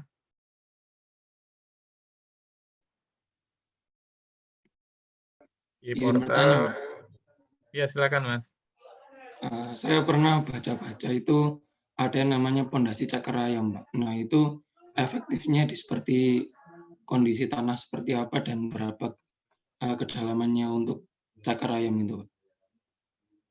Ya, cakar ayam itu sebenarnya gini ya, dia mirip-mirip dengan pondasi setempat ya, yang tadi ada gambar ya. Cakar ayam itu begitu, setempat. Artinya kita sebenarnya kalau cakar ayam dengan tanah yang standar ya, tidak lembek gitu ya, apalagi tanah keras gitu, udah cukup. Cakar ayam ditambah dengan slope aja, slope tadi itu, yang horizontal tadi itu udah cukup ya, seperti itu. Efektif lah itu cakar ayam, lebih kuat menurut saya. Tapi gini ya, balik lagi tetap cakar ayam ini kan ukurannya macam-macam Mas. Ada yang ukuran gede, ada yang kecil gitu ya. Karena terus terang kalau di desa, ya mungkin hitung-hitungannya nggak senjelimet kalau teknik sipil ya. Artinya kadang orang itu bikin tuh over ya. Sebenarnya beban apa namanya itu rumahnya itu nggak seberat itu, tapi dibikin congkor ayam besar gitu ya. Bahkan kalau di kampung tuh menerus saja udah cukup menurut saya ya. Satu kali dengan menerus itu udah cukup, apalagi cuma satu lantai. Efektif, bagus, cakar ayam tuh bagus. Ya. Tapi biayanya juga ya lumayan ya kalau dia sampai volumenya besar gitu. Balik lagi ya, efektivitasnya tergantung dengan soil investigation. Artinya pondasi itu kita rancang berdasarkan dengan apa namanya? Kondisi tanah. Contoh ya, kalau di Banjarmasin ya nggak cocok kalau pakai itu. Karena dia rawa-rawa ya. Kalau Banjarmasin mungkin lebih cocok kalau pakai kayu ya. Kayu pondasinya itu pakai kayu ulin misalkan. Atau kayu di bawah ulin lah seperti itu. Gitu ya Mas ya. Siapa tadi ya? Iya, Pak. Saya, Pak, Pak Budi, Pak. Ya. Nah, masalahnya begini ya, harusnya kalau bangunan yang akan kita nilai itu harusnya kan ada standar ya, benar nggak? Nanti kita bicara standar ya, ada standar nasional Indonesia, ada standar dari Belanda namanya BW ya. BW itu apa ya singkatannya? Lupa saya nanti. Nah, kalau di kampung-kampung itu kadang-kadang bangunan itu nggak standar. Balik lagi, kalau kita menilai, kalau itu bisa distandarisasi, gunakan standar. Kalau enggak, berarti kita menggunakan hitungan sendiri, gitu ya. Nanti seperti itu.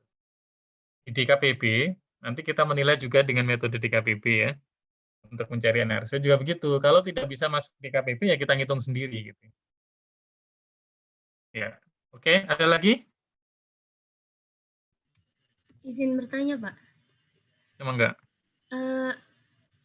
Tiang pancang itu sama paku bumi sama ya, Pak? Ya, tiang pancang itu paku bumi itu tadi. Terima kasih, Pak. Iya, jadi gini, kalau tiang pancang itu memang ya paku bumi, dia itu sudah precast ya. Pondasinya sudah precast, sudah dicetak di pabrik, di tiang pancang lah gitu ya. Kemudian itu tiang pancang, kan ada lagi bore pile tadi ya, dibor tanahnya, dibikin apa namanya, dimasukkan rangka baja gitu, diisi semen. Kalau tiang pancang kan tadi dibilang memang dia sudah precast, artinya sudah ada barangnya, tinggal dimasukkan pakai alat apa tadi ya, alat untuk memasukkan itu loh, kayak paku bumi ya, palunya itu ya, seperti itu. Bentar ya, saya ini dulu ya, upload sebentar perkuliahan, nanti kalau enggak 1, 2, 3, 4, 1, 2, 3, 4, 5, 6, 24, 25, 26. Portal. Ntar kalau lupa sekarang nggak ada ini lagi ya. Portal tuh kalau lupa udah selesai. Kayak katanya sekarang nggak ada manual gitu.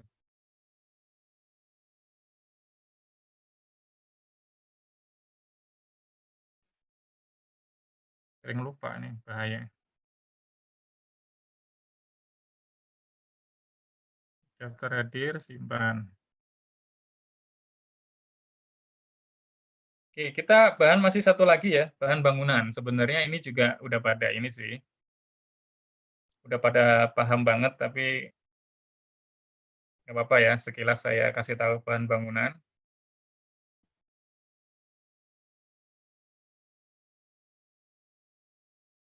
Share screen-nya mana nih? Nah,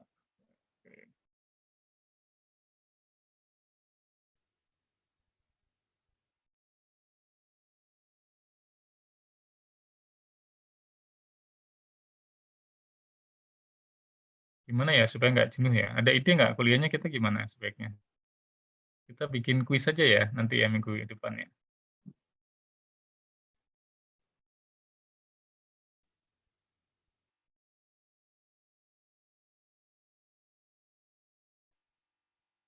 Bapak lah, pertemuan pertama banyak ngomong kita ya, banyak ngoceh. Nah, ini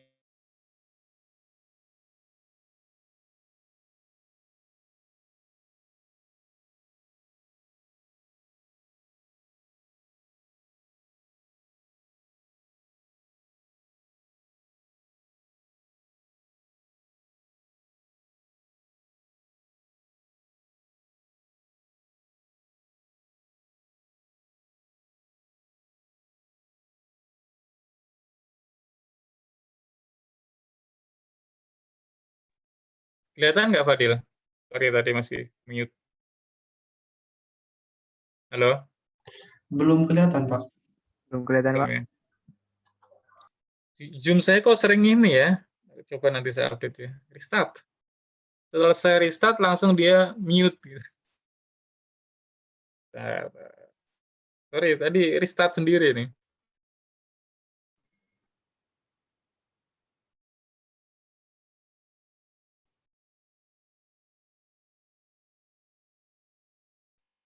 Ya kelihatan ya. Bahan Kelihatan, Pak. konstruksi. Nanti kita tanya IT deh. Kenapa Zoom saya restart terus? Bahan konstruksi ada kayu, baja, beton, bertulang ya. Ini contoh bahan konstruksi apa nih kira-kira nih? Silahkan tebak, apa nih kira-kira ini?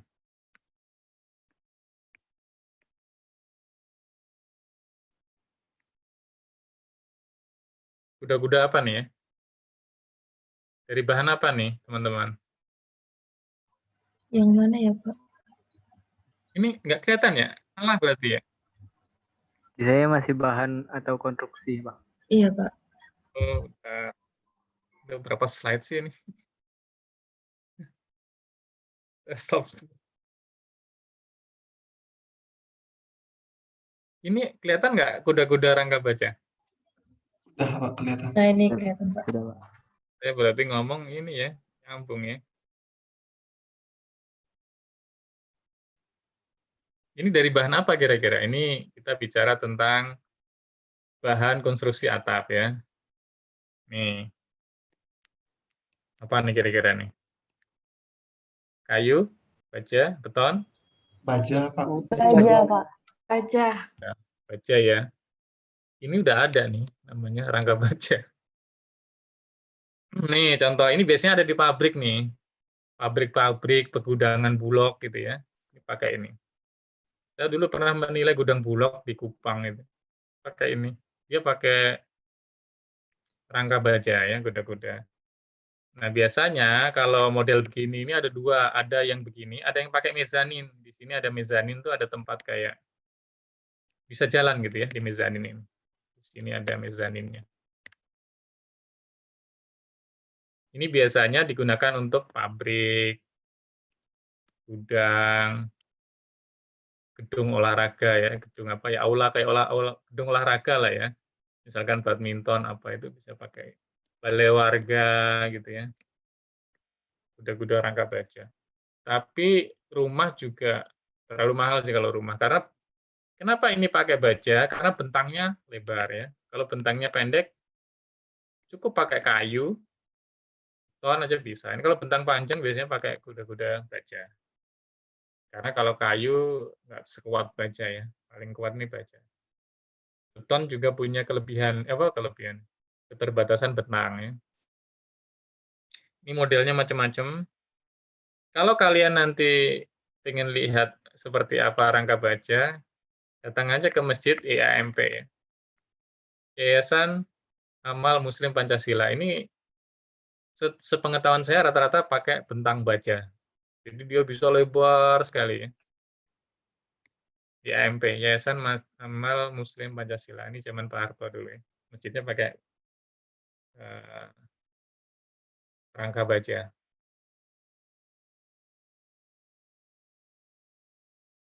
Kemudian berikutnya kayu.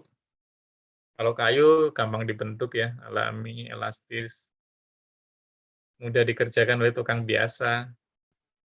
Kalau baja kan harus khusus ya, orang yang ngerti. Relatif murah daripada baja, tapi kejelekannya dapat terbakar ya, gampang menimbulkan api. Terus tidak boleh kena sinar matahari maupun air yang berlebihan ya, bisa merusak. Perlu dilapisi tahan rayap. Nah, bentangnya tidak boleh lebih dari 12 katanya kalau kayu. Ya maksimal segitu. Tapi kalau baja bisa lebih ya. Baja itu bisa tergantung kekuatan bajanya ya, macam-macam baja itu.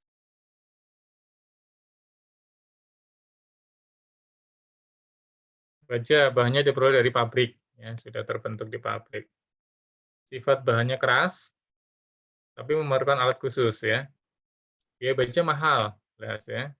Kekuatan baja lebih besar ya. Untuk bentang besar, beban berat dia lebih dipilih lah, lebih ekonomis. Tahan api, walaupun sebenarnya dia bisa meleleh atau lentur ya, atau kalau apinya suhu tertentu dia bisa bengkok lah ya, seperti itu. Tapi dia kalau kena sama ya, kena matahari, air, ya bisa berkarat sama keropos. Walaupun sekarang ada teknologi yang menahan dia tidak gampang keropos ya.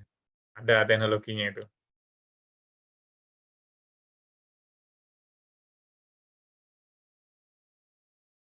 Untuk bangunan bertingkat, terutama mempunyai bentang, ya intinya gini ya, kalau bentangnya itu besar atau lebar, dan atapnya itu berat, ya sebaiknya menggunakan kuda-kuda rangka baja. Tapi harganya lebih mahal gitu.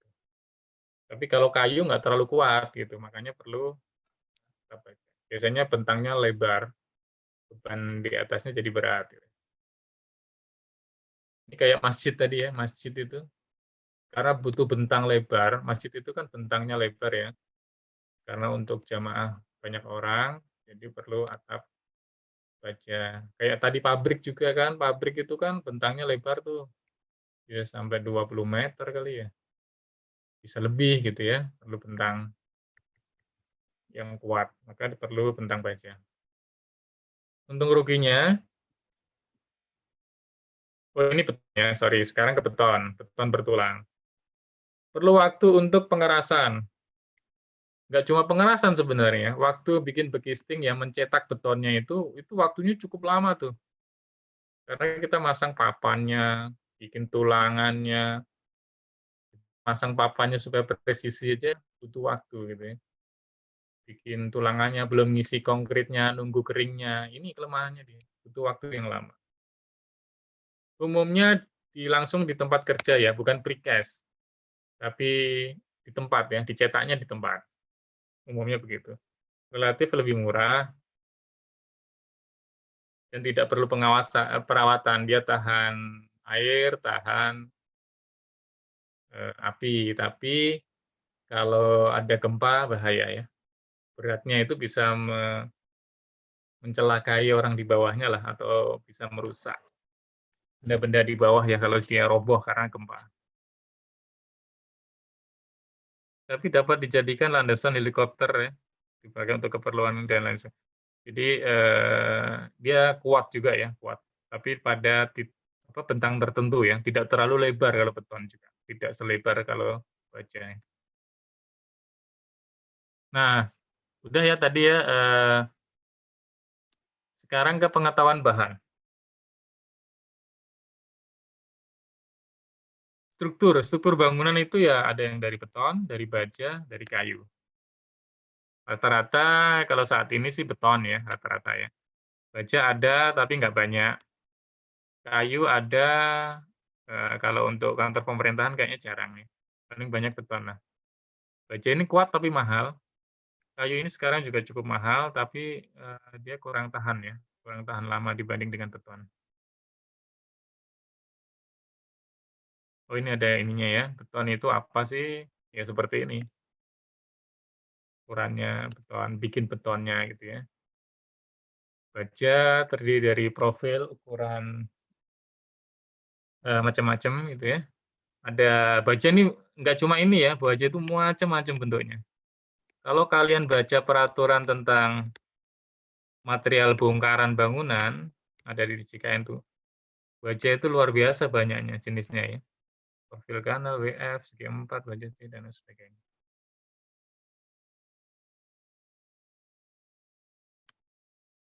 Kalau kayu, nah ini. Kayu itu juga kalian harus tahu kelas-kelasnya. Ini yang harus kalian pahami ya, kayu. Kenapa kita harus tahu kelas kayu? Karena ini terkait dengan harga nanti ya. Harga kayu. Penilai itu biasanya mensurvei ya, survei harga tiap tahun. Jadi ada sekitar 190 sampai 200-an lah material yang disurvei ya. Material,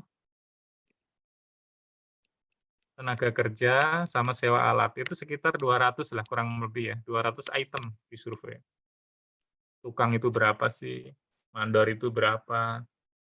Sewa tim berisan itu berapa? Ready mix berapa? Itu sekitar 200 item yang disurvei tiap tahun. Termasuk kayu, ya, kayu. Kayu kelas 1 itu berapa duit, kayu kelas 2 berapa duit, kayu kelas 3, kelas 4, kelas 5. Ini disurvei ya. Nah, penilai harus tahu nih jenis-jenis kayu. Mungkin yang di slide ini mungkin sudah mengalami perubahan. Nanti coba cek yang peraturan terbaru ya, jenis kelas kayu. Ini ada jati, sono keling, lia. Ini yang kelas 1, kelas mahalnya gitu ya. Berat jenisnya sekian. Ini ada rasa mala ya, kelas 2, sama perawan, sekian. Kelas 3 ada kamper, keruing, kemuju. Ini nanti rata-rata ya, semakin ke sini semakin mahal, semakin ke sini semakin murah. Tapi durability-nya, ketahanannya itu semakin bagus, semakin kelas 1, semakin turun untuk kelas 5 gitu ya, durable-nya. Ini ada ya, kelas 1, kelas 2, kelas 3, kelas 4, dan 5 yang pendek. Ini biasanya kayu-kayu yang dipakai untuk bikin kisting gitu ya, cetakan-cetakan beton apa itu pakai kayak. Tapi kalau untuk kuda-kuda ya, untuk kusen, untuk itu rata-rata kalau nggak kelas 1, kelas 2 ya. Kuda-kuda gitu ya. Untuk pintu, untuk apa namanya, kusen gitu ya. Kayak inilah. Tapi ada juga sih kelas 3, rumah-rumah tertentu. Nah, kalian harus tahu nih, nanti kalau survei, mau menilai satu rumah, kira-kira dia menggunakan kayu apa nih? Apakah kayu kelas 1, kelas 2, atau kelas 3? Ya, tanya aja sama yang menghuni atau yang punya. Atau kalau ada RAB-nya, gunakan RAB dia. Kira-kira dulu bikinnya pakai kayu apa? Kelas 1 kah? Kelas 2 kah? Kelas 3 kah? Gitu ya. Seperti itu. Dinding. Dinding ini ada bata merah. Udah tahu semua ya, nggak perlu ada gambar. Ada batako truss, ini gambarnya. Ada semen PC. Batako press ini, seperti ini. Kemudian ada hebel, yang terkenalnya hebel atau selfon. Atau ada yang bilang bata ringan, itu kayak gini gambarnya. Sekarang ini lumayan banyak dipakai nih. Karena apa? Masangnya cepat, praktis, tidak perlu banyak adukan, cuma kayak dilem gitu ya. Sehingga bangunnya itu cepat gitu ya. Bangun bangunan itu cepat. Misalkan kita bikin rumah, tinggal tempel, cepat selesai ya, dibanding dengan masang dengan batu bata gitu ya. Dan kualitasnya juga cukup bagus ini, tebal ini. Kemudian ada GRC. GRC ini adalah fiberglass campur semen ya. Biasanya ini untuk pemisah antar ruangan ya. Ini misalkan tembok luar ini dipisahkan nih. Ini ada GRC. Biasanya kalau kita ketok suara duk duk duk duk duk. Nah ini pakai GRC atau fiber semen. Kemudian ada juga dari kayu atau bambu. Ini kalau kayu mahal ya. Dinding ada juga sih. Kalau kita orang Blora gitu pasti masih punya tuh dinding dari kayu ya. Rumahnya nggak full beton gitu ya. Nggak full apa? Batu bata gitu. Kemudian ada dinding juga dari beton, pracetak. Saya bilang tadi ini yang bikin membuat rumah atau bangunan jadi cepat ya. Jadi dia modular, tinggal nempel-nempel aja, sudah dibikin di pabrik, pracetak namanya. Tinggal tempel, jadi deh ruangan. Atau cor di tempat, kalau ini lebih lama. Ya, harus bikin cetakannya, masang tulangannya, isi konkritnya, dan lain sebagainya ya. Ini ada loh masih, dinding itu materialnya beton, itu masih ada. Itu Wisma di Senayan ya, zaman Pak Karno dulu yang bangun. Itu pakai beton tuh dindingnya, bukan pakai batu bata.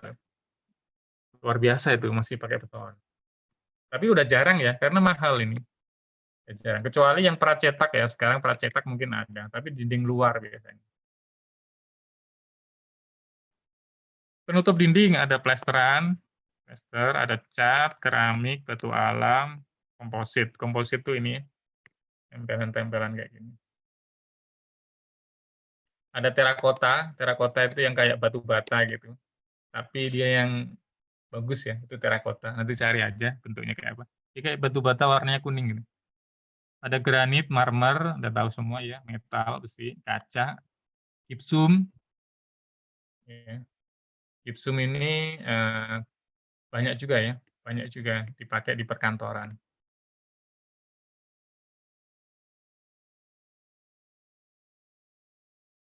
Ini ya.